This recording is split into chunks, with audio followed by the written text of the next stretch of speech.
नमस्कार दोस्तों। आज हम बात करेंगे भारत के संविधान के रोचक तथ्यों के बारे में और आपको बताएंगे कि भारत के संविधान निर्माण में किस किस का अहम योगदान था। और आज हम कुछ ही शख्सियत के बारे में बात करेंगे जिन्होंने अपना सारा ज्ञान संविधान के निर्माण में लगा दिया है और उनका बहुत अहम योगदान था भारत के संविधान में। आज हम बात करेंगे भारत के ऐसे व्यक्ति के बारे में जो भारत का सबसे ज्यादा पढ़ा लिखा और अपने ही देश के संविधान निर्माण में नहीं बल्कि हमारे पड़ोसी देशों के संविधान में भी उनका बहुत बड़ा योगदान था। आज हम बात करेंगे बी.एन. नरसिंह राव जी के बारे में, जो एक प्रतिभाशाली छात्र होने के साथ साथ एक महान व्यक्तित्व भी थे, जिन्हें शिक्षा का बहुत बड़ा ज्ञान था, विद्वान थे, विधिवेता थे, गणितज्ञ थे, हर क्षेत्र में उन्हें ज्ञान था। आज हम बात करेंगे बी.एन. राव जी की। बी.एन. राव जी का जन्म 26 फरवरी 1887 को एक सारस्वत ब्राह्मण परिवार में हुआ था और वे बहुत होनहार छात्र थे और इनके पिता एक प्रख्यात डॉक्टर थे। और आगे भी चल के कुछ नाम जुड़ेंगे, लेकिन पहले इनका पूरा ब्यौरा, जैसा कि आपको बताया है कि इसमें जैसे जैसे वीडियो बढ़ती जाएगी वैसे वैसे महान लोगों की एंट्री होती जाएगी। बी.एन. राव एक होनहार छात्र थे जिन्होंने अपनी शिक्षा के दम पर बहुत कुछ हासिल किया। बी.एन. राव ने केना हाई स्कूल से स्नातक की उपाधि प्राप्त की और जिससे पूरे मद्रास प्रेसिडेंसी में छात्रों की शीर्ष सूची में टॉप पर रहे। राव ने 1909 में सिविल सेवा में प्रवेश किया और सफलतापूर्वक उसे पास भी किया। इसके बाद वो ब्रिटिश भारत लौटे, जहां उनकी पहली नियुक्ति बंगाल में हुई। 1925 में उन्हें असम सरकार में सरकार के सचिव और कानूनी सलाहकार के रूप में दोहरा पद दिया गया और उन्होंने इस पद पर लगभग 8 वर्षों तक कार्य किया। और 1935 में भारत सरकार अधिनियम बनाने में उन्होंने अहम भूमिका निभाई और उसका भी मसौदा इन्होंने ही तैयार किया था। इस विशिष्ट कार्य के लिए CIE के द्वारा नाइटहुड भी दिलाया गया, जिससे इन्हें बहुत बड़ा सम्मान मिला। 1944 में राव सेवानिवृत्त हुए और इसके बाद उन्हें जम्मू कश्मीर रियासत का प्रधानमंत्री नियुक्त किया गया, जिसके बाद वहां के राजा से इनके मतभेद हुए और इन्होंने इससे इस्तीफा दे दिया। इसके बाद इन्हें गवर्नर जनरल के कार्यालय में सचिव के रूप में कार्य किया, तब तक ये संविधान सभा के संवैधानिक सलाहकार नहीं बने। 1946 में भारतीय संविधान तैयार करने के लिए इन्हें भारतीय संविधान सभा का संवैधानिक सलाहकार नियुक्त किया गया। भारत के संविधान का मसौदा तैयार करने के लिए बी.एन. राव ने कनाडा, अमेरिका, आयरलैंड, बहुत सारे देशों का दौरा किया और वहाँ के उच्च अधिकारियों से, जजों से और जो कानून के अच्छे विद्वान थे उनसे मुलाकात की और गहन चर्चा भी की। और अन्य लोगों की मुलाकात के साथ साथ उन्होंने अमेरिका के सुप्रीम कोर्ट के जज फेलिक्स हर्टज से भी मुलाकात की थी, जहां उन्होंने उचित प्रक्रिया के लिए एक अलग खंड बनाने की सलाह दी थी, जिससे कि न्यायपालिका पर अनुचित बोझ न पड़े।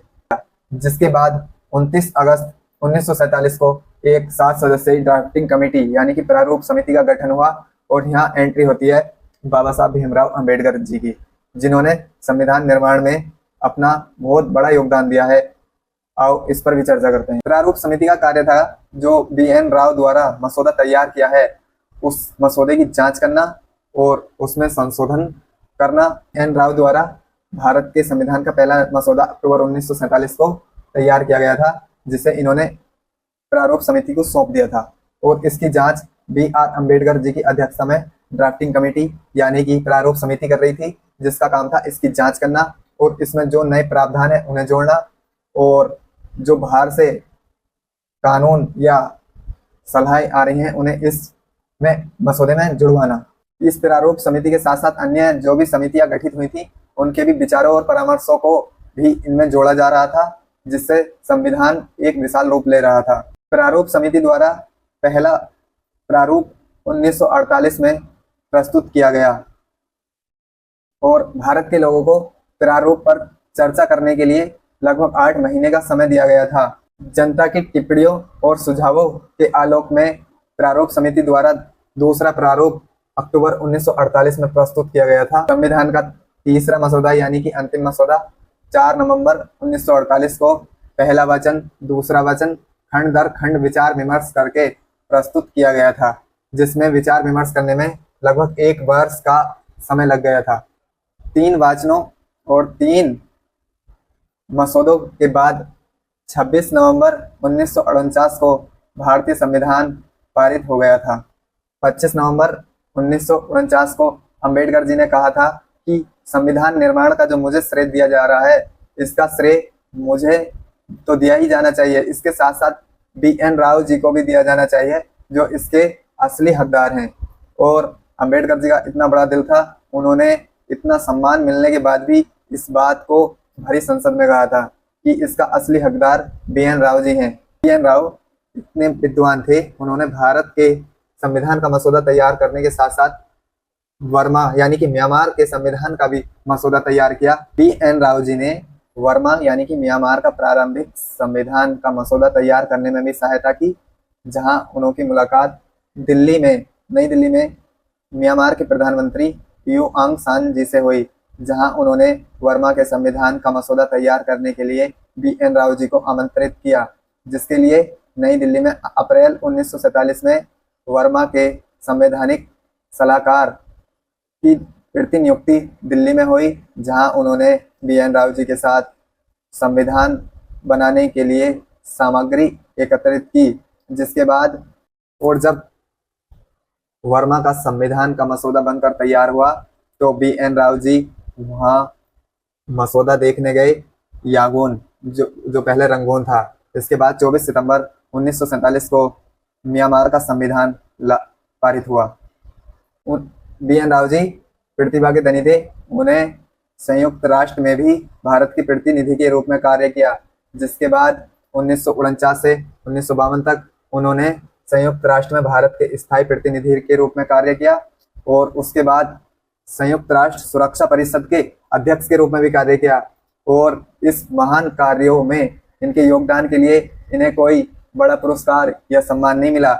इनके लिए भारतीय संसद में सिर्फ 1 मिनट का मौन और 1 डाक टिकट जारी हुआ और इस महान कार्य के लिए इन्हें भारत रत्न देना भी बहुत कम था। इसलिए आप सभी से गुजारिश है कि इनके लिए #BN राव भारत रत्न की मांग करें और इससे इनकी आत्मा को भी सुकून मिलेगा, क्योंकि इनके साथ कोई न्याय नहीं हुआ है ये। और अब बात करते हैं बाबा साहब भीमराव अम्बेडकर की, जो छोटी सी बात करेंगे। उनके लिए एक अलग से वीडियो बनाएंगे, क्योंकि इतने महान व्यक्ति के बाबा साहब भीमराव अम्बेडकर जी का जन्म 14 अप्रैल 1891 को हुआ था। वे विधिवेता, बहुयज्ञ और अर्थशास्त्री, राजनेता और बहुत सारी डिग्रियों के साथ बाबा साहब भीमराव अम्बेडकर की हम सभी को ऐसा लगता है जैसे कि बाबा साहब भीमराव अम्बेडकर बहुत गरीब परिवार में पैदा हुए थे, लेकिन ऐसा नहीं है।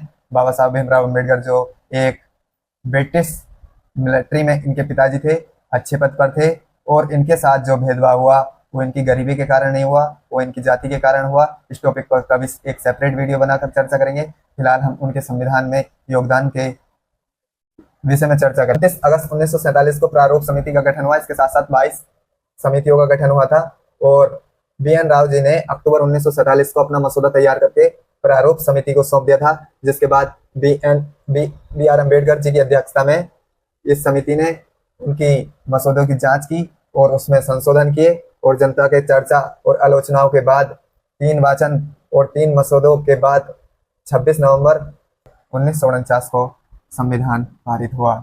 और संविधान का प्रारूप शिवराव की पुस्तक फ्रेमिंग ऑफ इंडियाज कॉन्स्टिट्यूशन खंड 3 और पृष्ठ 4 पर उल्लेखित है। और अब हम बात करेंगे बहुत चर्चित धारा 370 के मुद्दे पर, जो कि बाबा साहब भीमराव अम्बेडकर इसके खिलाफ थे। वे जम्मू कश्मीर को विशेष दर्जा देने के खिलाफ थे, लेकिन शेख अब्दुल्ला ने कहा कि नेहरू जी ने इसका मेरे से वादा किया था, तो उन्होंने नेहरू जी से संपर्क किया। नेहरू जी ने GS अयंगर जी से संपर्क किया। GS अयंगर जी ने सरदार वल्लभ भाई पटेल जी से संपर्क किया और जिस वक्त ये धारा 370 यानी कि अनुच्छेद 370 लागू हुआ, उस वक्त नेहरू जी विदेश यात्रा पर थे और सरदार वल्लभ भाई पटेल जी ने इसको लागू करवा दिया। अम्बेडकर जी भारत को एक तर्क संगत और आधुनिक विज्ञान के क्षेत्र में आगे ले जाना चाहते थे और उनका सपना था कि भारत आधुनिक बने, तर्क संगत बने और वे समान संहिता यानी कि हिंदू सिविल कोड लागू करवाना चाहते थे, जिसके पक्ष में नेहरू जी भी थे और उनका कैबिनेट भी था।